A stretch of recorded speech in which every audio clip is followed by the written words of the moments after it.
क्या पता आपको इस नाम से। ये बड़ी विडंबना है। कल तक भारतीय जनता पार्टी के सांसद विधायक कोई बहिष्कार की बात करता था, कोई उल्टे सीधे बयान देता था, लेकिन आज रात को 3-3 बजे तक मुसलमानों की चिंता कर रहे हैं। हिंदू हमारे जो नौजवान साथी हैं उनके रोजगार, किसानों, सबकी चिंता छोड़ करके सिर्फ मुसलमानों की चिंता भारतीय जनता पार्टी और नरेंद्र मोदी जी को है। दूसरी मेरी 2-3 टेक्निकल पॉइंट्स है जिनसे हम मुसलमानों को इसमें आपत्ति है। पहली बात तो यह है कि अगर यह कानून इतना खराब था, क्योंकि गृह मंत्री जी ने सदन में कहा कि अगर 2013 का अमेंडमेंट बिल नहीं आता तो 24 का भी नहीं आता, तो क्या सुषमा जी, अडवाणी जी समेत, राजनाथ जी समेत किसी को यह जानकारी नहीं थी? क्या उस समय भारतीय जनता पार्टी गलत थी या आज गलत है? इन्हें स्पष्ट करना पड़ेगा। दूसरी चीज, आप वक्फ बाय यूजर को क्यों खत्म करना चाहते हैं? तीसरा यह है कि आप कलेक्टर को एक्स्ट्रा पावर क्यों देना चाहते हैं कि अगर कोई विवाद उत्पन्न करेगा, वो संपत्ति जब तक विवादित रहेगी वो वक्फ की नहीं रहेगी। चौथा यह कि प्रैक्टिसिंग मुस्लिम का सर्टिफिकेट कौन इशू करेगा? पांचवी चीज, जब मिल्कियत का मालिकाना हक किसी व्यक्ति के पास है, कोई तय कैसे करेगा कि मुझे दान करना नहीं करना? ये सरकार तय करेगी। चौथी चीज ये है कि बार बार ये पूरा बिल जो आर्टिकल 14 का वायलेशन कैसे करता है? हमारा हिंदू भाई नॉन मुस्लिम मेंबर्स को नहीं रख सकता, लेकिन नॉन मुस्लिम को इसमें इंक्लूड किया गया। क्या साईं बाबा ट्रस्ट का जो ट्रस्टी होगा उसको लिख के देना पड़ेगा कि वो साईं बाबा का डिवोटी है, चाहे वो डीएम भी रहेगा, उसको लिख के देना पड़ेगा। लेकिन आप यहां पर कह रहे हैं कि हम नॉन मुस्लिम को लेकर आएंगे, क्यों लेना चाहते हैं? आपका एजेंडा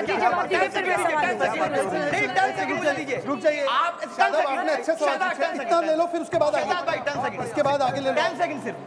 आपका मुख्य एजेंडा यह है कि वक्फ की संपत्ति पर अपने करीबियों को, धन्ना सेठ और भूमाफियाओं को अवैध कब्जा कराने का षड्यंत्र है, डाउटफुल कराकर उसीलिए प्लेसेस ऑफ वर्शिप एक्ट को चैलेंज किए। अब शादाब जी देखिए, मैंने आपके 7 पॉइंट नोट किए, सुना है, अब आपको सुनना पड़ेगा। वक्फ बाय यूजर से शुरू करते हैं।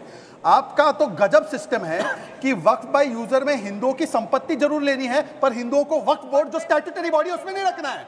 वक्फ बाय यूजर से प्रॉपर्टी लेनी है। अच्छा मैं पूछ रहा हूं, सुन लीजिए प्लीज, एक एक करके हाजिक सुनिए, हाजिक जी सुनिए। क्या हज के लिए नॉन मुस्लिम जा सकता है? नॉन मुस्लिम हज के लिए नहीं जा सकता। उसकी इबादत कबूल नहीं है, दुआ कबूल नहीं है, दान कबूल हो जाना चाहिए। अरे ये तो इस्लामिक कॉन्सेप्ट है कि अगर इबादत कबूल नहीं है तो जायदाद कबूल कैसे होगी? दुआ कबूल नहीं है तो दान कैसे कबूल होगी? सुन लीजिए सर, सुनिए ना सर, अंजना जी सुनिए, 7 पॉइंट सुनिए। अगर देखिए एक सेकंड, मनोज जी मैंने आपके बीच में, मनोज जी अच्छी चर्चा हो रही है, मनोज जी अच्छी चर्चा हो रही है, मनोज जी अच्छी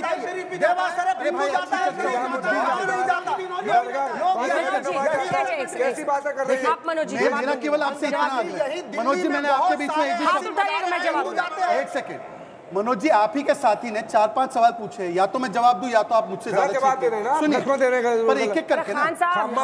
दूसरी बात, अरे हाजी साहब ऐसे तो ना थे भाई, आप गलत बयानी करेंगे तो काटना पड़ेगा सर। आप मैं ये केवल इतना कह रहा हूँ, मुझे जवाब ले लीजिएगा, ठीक है? मैं केवल 1 मिनट आधा मिनट चाह रहा हूँ, और उसके बाद आप ही बोलिए। फिर दूसरी बात इन्होंने बोला कि नॉन मुस्लिम को क्यों आने दे रहे हैं मुस्लिम के बॉडी में। सुप्रीम कोर्ट और हाई कोर्ट के एक नहीं अनेकों केसेस है कि वक्फ बोर्ड एक स्टैट्यूटरी बॉडी है। जिस प्रकार से तारकेश्वर बोर्ड में फिराद हकीम हो सकता है और महाकुंभ का मैनेजमेंट आजम खान कर सकता है, तो यहाँ पर हिंदू क्यों नहीं हो सकता? मस्जिद सुनिए ना सर, पूछना फिर से बोलेगा। सरकार का आदमी था, सरकार इंतजाम करती है, गलत बयानी कर रहे हैं। बोर्ड का मेंबर जवाब ले गलत बयानी कर रहे हैं ना, कंप्लीट कर रहे हैं। वो बोर्ड का सुन लीजिए, व्यवस्था के लिए बनाया है। सुन लीजिए मस्जिद की सुनिए ना, हिंदू हमारे बड़े भाई है, देंगे भी और लेंगे भी हिंदू भाई। प्लीज मैं स्पेसिफिक जवाब दे रहा हूँ, कृपया यकीन हो के ना, वो बात तो यकीन की है। हमारे जिस्म की मिट्टी इसी जमीन की है। मेरे इतने समय पर मेरा वो भी गया होता। ये दूरियों की सियासत किसी कमीन की गलत बयानी कर रहे हैं। ये हमारे भाई है हिंदू, हमारे बड़े, हमारे साथ रहेंगे। अजमेर की दरगाह में भी रहेंगे, निजामुद्दीन भी रहेंगे, कलिया शरीफ भी रहेंगे।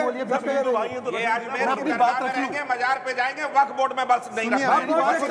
70 बोर्ड में रखेंगे आप। मुसलमान को 70 बोर्ड है, 32 बोर्ड है, उसमें तो रहेंगे। 70 बोर्डों में नहीं रहेंगे। मैंने आपसे आग्रह किया, मैंने आपसे रिक्वेस्ट किया, मैंने 7 पॉइंट शादाब के सुने, मैं उन्हीं का जवाब दे रहा हूँ। शादाब तो पेशेंटली सुन रहे हैं, आप बीच में फट पड़ रहे हैं। प्लीज मक्का क्यों? अब सुनिए, मैं मक्का क्यों चला गया, क्योंकि ये इस्लाम से आप जोड़ रहे हैं, तो इस्लाम का केंद्र है वो। सुनिए दुनिया की चल रही है, दुनिया की प्लीज, हाजिक साहब प्लीज। तीसरी बात, 2013 का कानून आपने जिक्र किया, 2013 के कानून को लास्ट मिनट पर आप लाए। आज 27 घंटे पार्लियामेंट में चर्चा, 111 घंटे जेपीसी में चर्चा, 36 सिटिंग हुई, जेपीसी रहमान खान की स्ट्रक्चर कमेटी की रिपोर्ट, आपने कितनी चर्चा करी? और आखिरी बात, प्लीज आखिरी बात, प्लीज आखिरी बात, अंजना जी इतना गलत नहीं 10 सेकंड में शहजाद आखिरी बात में ठीक है, मनोज काका जवाब देंगे। मनोज काका, भाई मेरी बात तो हो जाने दीजिए। अब कितने पॉइंट बचे हैं? अरे 2 पॉइंट बच्चे इन्हीं के जल्दी बच्चे। बोलिए। जस्ट हासिफ खान साहब, कितनी मैं 2 पॉइंट और 2 पॉइंट मनोज जी, इस देश के प्रधानमंत्री देवा शरीफ में अपनी चादर मनोज भेजते काका हैं। ऐसे मत कीजिए। अजमेर शरीफ में चादर मनोज भेजते हैं, काका, देवा शरीफ जाते हैं तमाम लोग। हमारी परंपरा ये रही है मनोज काका, कि कृष्ण भगवान के मनोज जी, सबसे बड़े एक सेकंड, उपासक रसखान रहे। एक सेकंड, और रसखान का असली नाम सैयद भगवान इब्राहिम कृष्ण का जिक्र ये है। हमारी एक परंपरा सेकंड, रही है। एक सेकंड, और क्या बात कर रहा मनोज जी 10 सेकंड, मर्यादा पुरुषोत्तम मनोज जी 10 भगवान राम सेकंड, के मनोज जी 10 चुनरी सेकंड, बनाने वाले मनोज जी 10 मुसलमान हैं। सेकंड। उसी अयोध्या में अरे भाई ये मुसलमान कौन को नहीं बोलने जानता? तो दो। हमारी आपकी साझी विरासत है। ये योगी और अच्छा, नरेंद्र सुनिए, मोदी को डिफेंड सुनिए, करने सुनिए, के सुनिए, लिए 10 सेकंड, 10 सेकंड आपसे रिक्वेस्ट है, 10 सेकंड, 10 सेकंड, उन्माद 10 सेकंड, आप बताओ प्रधानमंत्री 10 को मना सेकंड करो बोलने देंगे। कि मैं आपसे देवा रिक्वेस्ट शरीफ करूं, की चादर मनोज जी नहीं 10 जाएगी। सेकंड रिक्वेस्ट करो। नहीं नहीं, मैं रिक्वेस्ट मैं करो, आपसे आप नहीं बोलने देना चाहते? अरे आप चलिए, पूरा अब बोलिए। 10 सेकंड, हम लोग चलते अब 10 घूमने में सेकंड, इन दोनों 10 को सेकंड, दे देते हैं। अंजना जी 10 ही सेकंड। ये अंजना जी समय तो मेरा था, बाकी सबने अतिक्रमण किया वक्त की तरह। दो पॉइंट बचाओ। ये अपनी पूरी बात मनोज जी, करें, मैं हम आपसे लोग रिक्वेस्ट मुकदमा कर रहा हूं, कराने मैं वाले आपसे लोग रिक्वेस्ट नहीं हैं। कर रहा हूं। आप पूरी बात कहिए। देखिए मैंने इनकी सारी बातें गड़बड़ मत कीजिए भाई। मैं थोड़ा आगा सुनते खानी को ना रहिए। वक्फ बोर्ड में जगह ना आज तक के शो पे जगह, यही हमारी स्थिति है। माइनॉरिटी में माइनॉरिटी हमें बोलने नहीं अरे दिया। क्या अब सुन बात लीजिए कर रहे प्लीज हो आप मनोज जी, पूरी? मनोज जी रिक्वेस्ट कर रहा हूँ, क्योंकि मनोज जी ने अभी आप जहाँ मैं ये कह रहा हूँ, शहजाद जी, मैं तो आपको आई हूं जहाँ सवाल दास्तां लेने, आप रोनी है, दोनों क्यों खड़े भाई, हो जहाँ जाते हैं? दास्तां रोनी है वहाँ नहीं हो रही। मनोज जी, जहाँ दास्तां रोनी है, अंजना जी, यही बात तो अंजना जी टेक्निकली तो समय मेरा था। आप बैठिए बैठिए। अंजना जी कैसे 5 अपनी बात सेकंड की बात है। मैंने यही खड़े होने से थोड़ी ना आवाज ज्यादा जाती चलिए मैं है। 10 सेकंड में सिर्फ 10 सेकंड एक पॉइंट कर पीडीए की अवधारणा यही है विवेक कि जी आपको आपसे रिक्वेस्ट है, आपसे रिक्वेस्ट, हाथ जोड़ के रिक्वेस्ट है। तुम ही लोग बोलते रहो। बैठिए। अब मैं 10 सेकंड चाहता हूँ पीछे प्लीज बना के मनोज जी, छोड़िए 10 मुझे, सेकंड। प्रिंसिपल। अभी इन्होंने रस खान का जिक्र किया, सैयद इब्राहिम खान, रस खान जिसको कहते हैं, बड़े भक्त थे कृष्ण जी के, कान्हा बोल के उनके सामने बहुत सारी उन्होंने चीजें भी रची। मैं सिर्फ इतना पूछना चाहता हूँ कि इसी वक्फ बोर्ड ने बेत द्वारका में कृष्ण जी की जमीन को हड़पने के लिए दावा कर दिया। अब बताइए कृष्ण जी पहले आए या कुरान पहले आया? बताइए कृष्ण भक्त।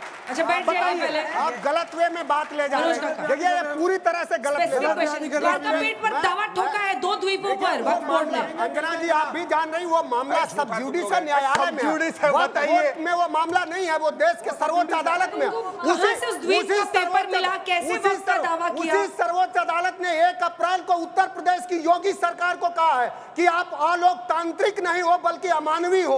आपने घर गिरा दिया लोगों को। ठीक है, 2-3 सवाल ले रहे हैं, अब रुकिए। लोगों का जो घर का देखिए मेरा सवाल समाजवादी पार्टी के प्रवक्ता काका जी आप ही को मौका मिलेगा। मेरा आपसे सवाल ये है कि जब 2022 में उत्तर प्रदेश में विधानसभा के चुनाव हुए, आपने एक ऐसा माहौल क्रिएट किया कि एक मुसलमान ने, लगभग 99% मुसलमान ने समाजवादी पार्टी को वोट दिया। आपने पसमानदाओं की बात कर रहे थे अभी, आप पसमानदा के वोट तो आपको चाहिए, लेकिन जब आपकी इतनी सीटें आती हैं उसके बाद जब आप राज्यसभा में सदस्य भेजते हैं तो जावेद अली खान भेजते हैं आप, तो आपको पसमानदाओं की याद नहीं आती क्या? ये मेरा आपसे सवाल है। ये इनका अंजना जी इनका सवाल बहुत वाजिब है। इस साथी को मैं बहुत विनम्रता से कहना चाहूंगा, और चैट जीपीटी का जमाना है, सब युवा देख लें। समाजवादी पार्टी ऐसी पार्टी है कि सबसे ज्यादा अगर मुसलमानों का राजनीतिक प्रतिनिधित्व MLC, MLA, member of parliament अगर कहीं है तो सादा है। मेरा सवाल ये है कि आज जो यहाँ जोर जोर से चिल्लाकर बातें हो रही हैं, तो सिर्फ बातों से न बदली हैं कौम की तकदीरें, और बिजलियों के कड़कने से अंधेरे नहीं जाते। 70 साल में जिसने राज किया उसके ऊपर कोई उंगली नहीं उठा रहा है। 11 साल से बीजेपी का राज है, उससे आप सवाल पूछते हो। मैं कहता हूं अगर मोदी जी मुसलमान की तरफ हाथ बढ़ा रहे हैं तो आपके पेट में दर्द क्यों होता है? अगर मेरे बच्चा पढ़ लिख जाएगा, अच्छा बन जाएगा, मेरा कारोबार अच्छा हो जाएगा तो मेरी तरक्की होगी। पसमानदा की बात हो रही, मैं भी पसमानदा समाज से हूँ, सलमानी समाज से हूँ। अगर मेरी तरक्की होती है तो पेट में दर्द क्यों हो रहा है? आपको मोदी सरकार से कुछ भी नहीं मिलने वाला। सुन लीजिए, इन 70 सालों में मुसलमान राष्ट्रपति बना, उपराष्ट्रपति बना, मंत्री बना, मुख्यमंत्री बना। सुनिए, नरेंद्र मोदी ने उत्तर प्रदेश में एक भी टिकट नहीं दिया, एक भी टिकट नहीं दिया। आपने कुछ नहीं किया तुम लोगों ने, आपने नहीं बनाया, कुछ नहीं दिया है। आपने नहीं बनाया। जितना कांग्रेस और इंडिया अलायंस ने मुसलमानों के लिए किया है, किसी ने नहीं किया। इन्होंने उत्तर प्रदेश में कितने टिकट दिए? उनसे पूछो। हो गया। ये वो पार्टी है जिन्होंने एपीजे कलाम को राष्ट्रपति चुनाव में खिलाफ में वोट किया। कुर्सी पे या तो फेविकॉल लगाना पड़ेगा, रस्सी से बिठाना पड़ेगा आप लोगों को। प्लीज उठिए मत। मेरा सवाल सर आपसे है, आप बोल रहे हैं कि डिस्ट्रिक्ट मजिस्ट्रेट को इतनी पावर नहीं मिलनी चाहिए। अपने सर जो डिस्ट्रिक्ट मजिस्ट्रेट है उनके पास में अगर पावर नहीं होगी तो ट्रिब्यूनल जब मैटर डिसाइड करती है उसके पास में एक गरीब किसान के पास में सिर्फ एक ऑप्शन है कि वो स्पेशल लीव पिटीशन फाइल करे सुप्रीम कोर्ट में। अभी रिसेंट का जो इंसिडेंट था जिसमें तमिलनाडु के पूरे गांव को ही वक्फ बोर्ड ने क्लेम किया था, एक तमिलनाडु का किसान सुप्रीम कोर्ट जाके क्लेम कर स्पेशल लीव पिटीशन फाइल करे, इससे अच्छा है कि वहीं पे अगर डिस्ट्रिक्ट मजिस्ट्रेट या फिर रेवेन्यू अपीलेट अथॉरिटीज में उसका केस जा रहा है तो ये जिस शख्स की बात हो रही है वो दरअसल जब अपनी बेटी की शादी करने के लिए गया जमीन बेचने, तब उसे पता चला ये तो वक्फ की जमीन है। उसे कहा गया वक्फ बोर्ड से एनओसी लेके आओ, और फिर जब वक्फ बोर्ड ने एनओसी नहीं दिया तब उसको अपनी पिटीशन आगे दायर करनी पड़ी। ट्रिब्यूनल के अंदर स्टेट हाई कोर्ट का जज बैठता है, वो हिंदू भी हो सकता है। ये पहले क्लियर लीजिए आप। There is no religious foundation. ये जो मिस इन्फॉर्मेशन फैलाते हैं ना, और सालों से वक्फ बोर्ड के अंदर केसेस हिंदू जजेस ने डिसाइड किए हैं। मात्र 10 सेकंड था। मैम मेरा सवाल ये है कि सरकार ने इस कानून के जरिए वक्फ संपत्तियों का डिजिटल डेटाबेस तैयार करने के लिए क्या सोचा है, क्योंकि तभी फर्जीवाड़े रोके जा सकते हैं। ये वो पार्टी है जो विपक्ष में आज लोग बैठे हैं कि 2024 में जब चुनाव हो रहे थे ये कहते हैं संविधान खतरे में, कोई खतरे में नहीं है। ये अपनी राजनीतिक रोटियाँ सेक रहे हैं, और आज भी मोदी जी जो कर रहे हैं बहुत अच्छा कर रहे हैं। वक्फ बोर्ड बिल पास हुआ है, मुसलमान बहुत खुश है। आखिरी के 2-3 सवाल आपका हो। अभी आपने कहा कि रामलला की चूड़ी मुसलमान बनाते हैं। जब रामलला की चूड़ी मुसलमान बनाते हैं, जब कृष्ण जी के आभूषण मुसलमान बनाते हैं, जब 2013 के मेला के कुंभ के अध्यक्ष मुसलमान थे, जब तक्षेश्वर बोर्ड के अध्यक्ष मुसलमान थे, तो हिंदू अगर वक्फ बोर्ड की इसमें एक हिंदू आ जाता तो उस हिंदू नाम से पेट दर्द कैसा है आप लोगों को? मैडम आप आ रहे। देखिए बात यह है, वक्फ बोर्ड का अगर जो बना रहे हैं कपड़े बना रहे हैं राम के और कृष्ण के, वो एक कारीगरी कर रहे हैं, वो किसी हिंदू ट्रस्ट में मालिक नहीं बन रहे। वो किसी एक मिनट मैं ये कह रहा हूँ कि भारतीय जनता पार्टी की सरकारें पिछले हिंदुस्तान में 25-30 साल से 20 प्रदेशों में हैं। क्या वक्फ बोर्ड में बेईमानी करने वाले वक्फ बोर्ड के चेयरमैन होते हैं, आम आदमी होता है? और वक्फ बोर्ड के चेयरमैन और जो उसका मुतवल्ली होता है वो सरकार बनाती है। मैं एक मिनट भाईचारे की या तहजीब की बात बाकी सब जगह, लेकिन बोर्ड में ना आए, ऐसा क्यों? मैडम एक बात कह लेंगे, टेक्निकल हेल्प मिले ना, अच्छे लोग आए, काबिलियत से आए, धन की वजह से नहीं।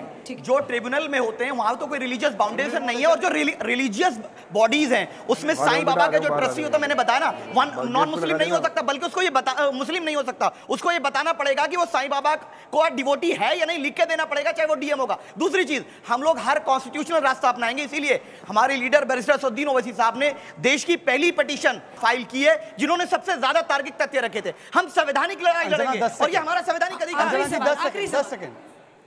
मैं ये पूछना चाहता हूँ इन लोगों से कि अगर वक्फ की ज़मीनें पंजीकृत ऑनलाइन हो जाती हैं तो क्या प्रॉब्लम है उससे आप लोगों को? चलिए, कम से कम इसकी जानकारी तो हमें पता लगेगी।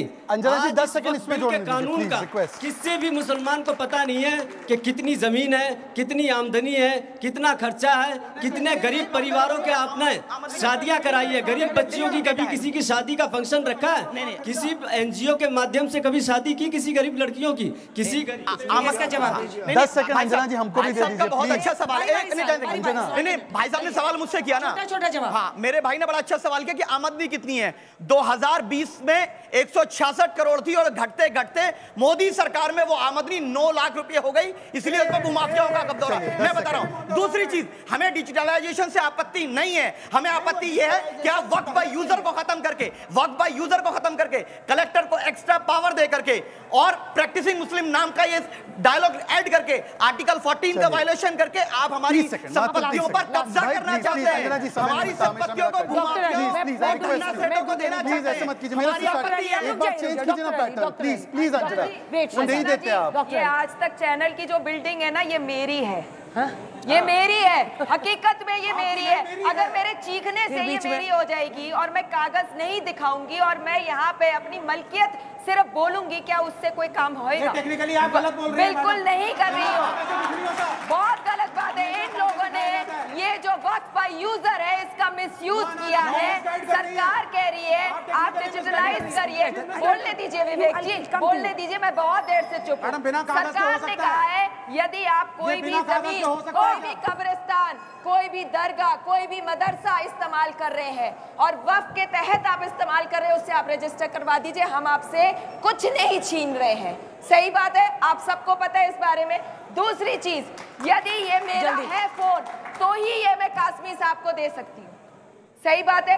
पर अगर मैं कहीं और से छीन के ले लूं और इनको दे दूं और ये वक्त का काम वहां कर दे तो कौन पकड़ेगा मुझको? कौन मुझे पकड़ने वाला है?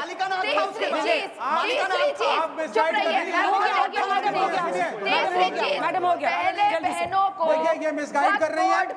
कभी भी चाहे वक्फ हो या कोई भी बोर्ड हो इस मुल्क का, अगर जमीन के कागज नहीं है तो जमीन आपकी नहीं।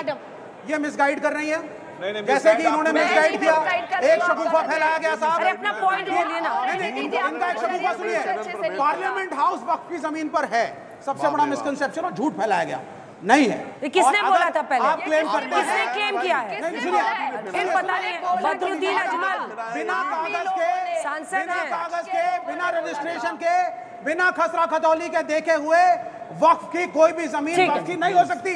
मैं तभी दाम दे सकता हूँ जब वो जमीन मेरी हो विवेक जी, हो गया, वो कागज दूं। ठीक है जी, ये मिसगाइडेंस है।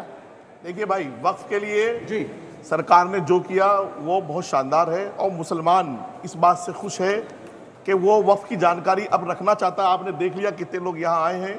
अब आप इनको कम से कम प्लीज कथाकथित मुसलमान मत कहिएगा। आज का मुसलमान जो 90% जानता ही नहीं था वक्फ क्या है, वक्फ के कानून क्या है, कम से कम मोदी जी ने उसको जागरूक कर दिया है। मनोज का प्लीज मनोज का सबको विवेक मुसलमान बता दीजिए। अब आप इनको भी बता दीजिए। इस देश का मुसलमान इस देश के स्वाधीनता से लेकर के और आज तक लगातार अपनी निस्वार्थ कुर्बानियां दी है और उसे